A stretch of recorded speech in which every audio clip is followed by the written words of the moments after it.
Friend, आपकी प्यार की एपिसोड नंबर 391 में आगे बढ़ने से पहले आप हमारे चैनल को सब्सक्राइब, लाइक, शेयर कर दें।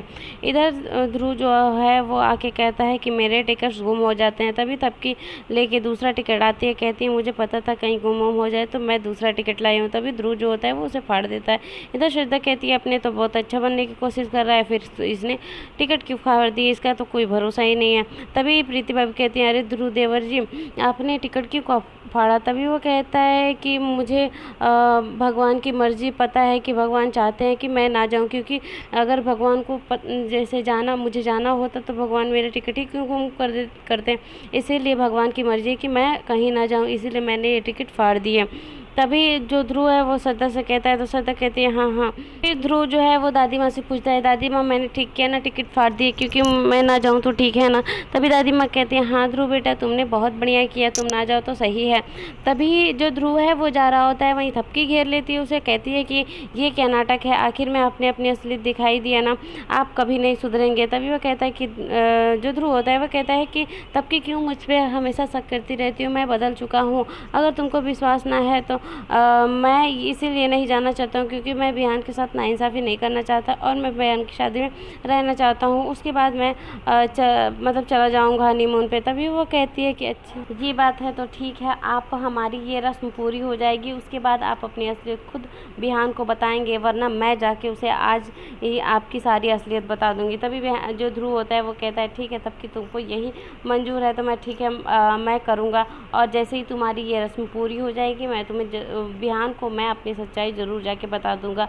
अब तो तुम विश्वास करोगी ना मुझ पे, क्योंकि मैं तुम्हारा विश्वास जीतना चाहता हूँ और तुम्हारे विश्वास जीतने के लिए मैं कुछ भी कर सकता हूँ। तभी थपकी वहाँ से चली जाती है और जो ध्रुव होता है वो कहता है थपकी तुम क्या समझती हो मुझे, हमेशा टारगेट की रहती हो और इतनी आसानी से मैं तुम्हें नहीं छोड़ूंगा। तुम्हें क्या लगता है कि मैं अपनी असलियत बताऊँगा? कभी नहीं बताऊँगा बिहान को। क्योंकि मम्मी दिवाकर को ला के पैसे देती हैं और कहती हैं कि ये बिजली बिल और जो भी सारे राशन वगैरह हैं सबकी पैसे दे रही हूँ, जाके तुम ले आओ। तभी वो क्या करता है कि अच्छा सासू माँ अच्छी बात है आपने मुझे पैसे दे दिए। फिर उसके बाबूजी क्या करते हैं कि पैसे ले लेते हैं और कहते हैं कि तुम मत जाओ, मैं ला दूंगा, तुम लोग परेशान ना हो, मैं खुद ही ला दूंगा। तभी उसके पापा वहाँ से चले जाते हैं, जो तबकी की मम्मी है वो भी वहाँ से चली जाती है। तभी दिवाकर जो होता है वो अपनी मम्मी से कहता है कि मम्मी देखो ना, मैं तबकी के घर गया था और देखो कितने अच्छे अच्छे फ़ोटो लिए हैं। तभी वो फ़ोटो दिखाते हुए उसका नज़र थपकी का फ़ोटो जो ध्रुव अपने पर्स में रख रहा होता है उसी पे पड़ता है। तभी वो कहता है कि ये थपकी का फ़ोटो ध्रुव क्या कर रहा है, इसमें तो ज़रूर कोई बात है। सब ठीक तो है, अब मुझे ये पता करना पड़ेगा कि आखिर में ध्रुव पांडे ने थपकी का फ़ोटो अपने पर्स में क्यों रखा है। तभी वो ये बातें सोचता है, कहता है अब इसका पता लगाने के लिए मुझे थपकी के घर जाना पड़ेगा, और मुझे लगता है कि दाल में कुछ काला है और मुझे काली दाल बहुत पसंद है। इधर जो ध्रुव होता है वो दो पुल रहते हैं उसको काट देता है आधा आधा और कहता है बिहान से कि बिहान देखो मैंने दोनों को आधा आधा काट दिया है और दोनों के सामने हम लोग दोनों खड़े हो जाएंगे और तबकी देखते हैं कि किसको बचाती है। तभी बिहान जो होता है वो कहता है कि भाई मुझे ये अच्छा नहीं लग रहा है कि थपकी को यूँ परेशान करना, वो भी बिना बताए हुए। तभी जो ध्रुव होता है वो अंदर अंदर काफ़ी गुस्सा होता है, लेकिन फिर भी कहता है कि अरे बिहान आज तो आजमाइश तो हो जाएगी ना कम से कम, कि वो अपने प्यार को चुनती है या फिर अपने दोस्त को, वो भी पुराने दोस्त को, या फिर अपने प्यार को चुनती है।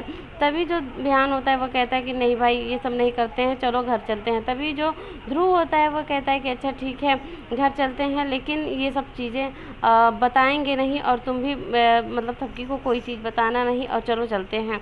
तभी जो बिहान होता है वो कहता है कि ठीक है भाई मैं कुछ भी थपकी को नहीं बताऊँगा। तभी ध्रुव कहता है कि ठीक है अपने चेहरे पर हमेशा की तरह स्माइल रखना और कोई भी टेंशन अपने माथे पे नज़र नहीं आने चाहिए तुम्हारे, नहीं तो थपकी को शक हो जाएगा और थपकी की खुशी हमारे लिए सबसे बड़ी खुशी है। तभी बिहान जो होता है वो कहता है कि अच्छा भाई ठीक है चलो घर चलते हैं। तभी वो दोनों 4 व्हीलर पे बैठते हैं और घर की तरफ लौटते हैं। इधर थपकी जो होती है वो प्रैक्टिस कर रही होती है कि मटके को कैसे लेके मैं घूमूंगी।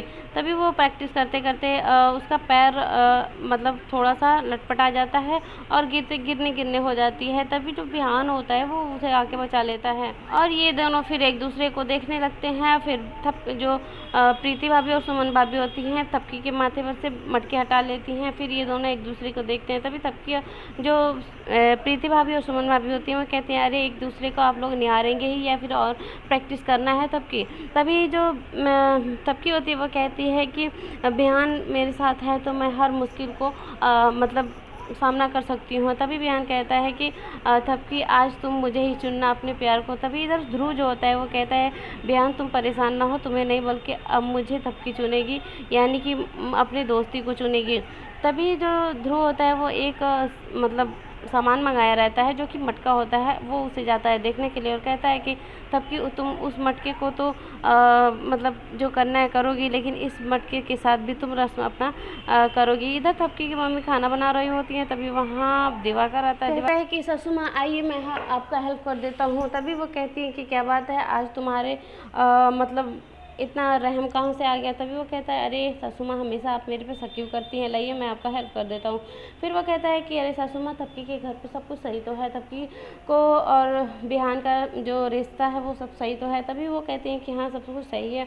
क्यों? तभी वो कहता है कि ध्रुव को कोई ऑब्जेक्शन तो नहीं है। तभी वो कहते हैं कि नहीं कोई ऑब्जेक्शन नहीं है। फिर वो वहाँ से चली जाती है। जो दिवाकर होता है वो कहता है ऐसा कुछ नहीं है, यानी कि ध्रुव और थपकी के बीच में कोई तो खिचड़ी पक रही है और इसका भनक किसी को नहीं है। इधर जो श्रद्धा है वो चारों तरफ खोजती है कि थपकी कहाँ है। फिर वो कहती है कि पहली मैं पत्नी हूँ कि अपने पति की मतलब सौतन अपनी ही सौतन खोज रही हूँ। तभी वहाँ पे जो छुटकी बड़की होती हैं वो उसके चोरी छुपे उसको देखती हैं और कहती हैं कि श्रद्धा तुम चोरी छुपे क्या देख रही थी, किसको खोज रही हो। तभी वो कहती है कि कुछ नहीं, मैं किसी को नहीं देख रही थी, बल्कि यहाँ की सजावट देख रही थी कि सब कुछ सही तो है ना।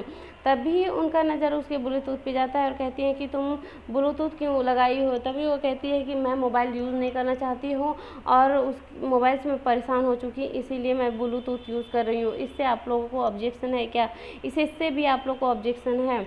तभी वो कहती हैं कि अच्छा श्रद्धा, इसमें ज़रूर कोई बात है और तुम ब्लूटूथ क्यों लगाई हो, इसका पता तो लगाना ही पड़ेगा। तभी छुटकी बड़की अपने में बातें करती हैं कि चलो इसका कुछ पता लगाना पड़ेगा कि ये ब्लूटूथ क्यों यूज़ कर रही है। इधर जो ध्रुव है वो मटके को देख के उस रूम से निकल रहा होता है। तभी थपकी वहाँ आ जाती है और उसके सामने। तभी ध्रुव एकदम डर जाता है कि आखिर में थपकी मेरे सामने अचानक क्यों आ गई। तभी थपकी कहती है कि आप सुधरेंगे नहीं, आप इस रूम में क्या कर रहे थे। तभी वो कहता है कि कुछ नहीं थपकी, मैं अपनी पुरानी यादों को याद करने के लिए इस रूम में आया था और बैठ के रो रहा था।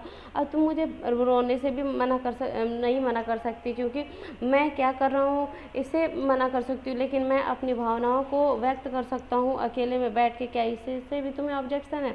तभी थपकी कहती है कि इतनी आसानी से आप बदलने वाले नहीं हैं और मैं इस रूम में जाके देखूंगी कि आखिर में है क्या इसमें। तभी वो कहता है ठीक है थपकी तुम जा सकती हो, लेकिन थपकी फिर रुक जाती है, कहती है कि ठीक है, आपको अभी बिहान को बताना होगा कि आपकी सच्चाई क्या है और आप मुझे सारी बातें कागज़ पे लिख कर दीजिए। तभी जो ध्रुव होता है वो सोच पे पड़ जाता है कि अब क्या करूँ। यही एपिसोड ख़त्म हो जाता है। आगे देखने के लिए आप हमारे चैनल को सब्सक्राइब, लाइक, शेयर कर दें।